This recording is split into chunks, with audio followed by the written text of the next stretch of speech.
درانو دوستانو سلامونه زه غوټۍ یم هرکلی مو کوم چې د ډیجیټل چین پروګرام ګورئ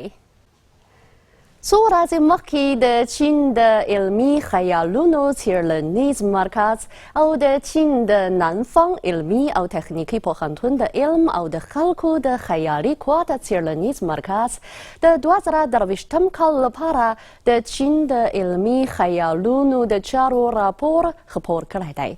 دغه راپور ښیي چې په تیر 2022 کال کې په چین کې د علمي خیالونو د چارو عمومي ګټې 80 میلیارد او 950 میلیونو یونو ته رسیدلي او دغه چارې د آرام پرمختګ په حال کې دي. نو زه به په نننۍ پروګرام کې د ګڼو شمیرو له مخې تاسو ته د دغو چارو د پرمختګ حالت در وپیژنم. دغه راپور وایي چې په تیر 2022 کال کې په چین کې د علمي خیالونو د مطالعې او لوست چارو کورنۍ ګټې 3 میلیارد او 40 میلیونو یونو ته رسیدلی چې دغه شمیر د ورلم 2021 کال په پرتله په سلو کې 12.6 لوړ شوی دی.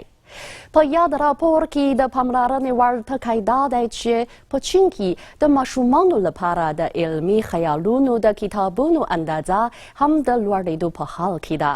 راپور ښیي په چین کې د علمي خیالونو د فلمونو او ویډیوګانو د چارو کورنۍ ګټې 8 میلیارد او 350 میلیونو یونو ته رسیدلي چې دغه شمیر د 2021 کال په پرتله په سلو کې 14.1 لوړ شوی او د علمي خیالونو د لوبو د چارو کورنۍ ګټې یې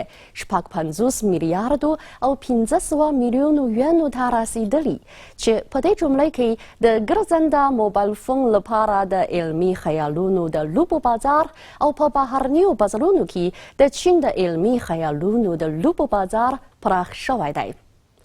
دغه راز په همدې کال کې د چین د علمي خیالونو د تولیداتو ګټې او د کلتوري او څیړنیزو چارو ګټې بیا په جلا جلا توګه 4 میلیارد او 810 میلیونو یونو او 15 میلیارد او 10 میلیونو یونو ته رسیدلي دي. باور دا دی چې د چین د علمي خیالونو د موضوعاتو اړوند پارکونه به د دغو چارو د پرمختګ نوی خوځنده ځواک وګرځي.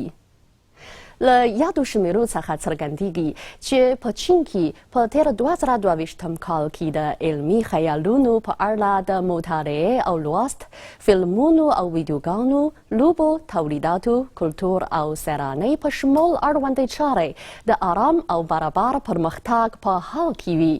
او په راتلونکي کې به هم ښه پرمختګ ومومي. قدرمنو دوستانو د ډیجیټل چین نننی پروګرام په همدې ځای پای ته ورسید. ستاسو د کامیابۍ او خوشحالۍ په هیله الله مو مل شه.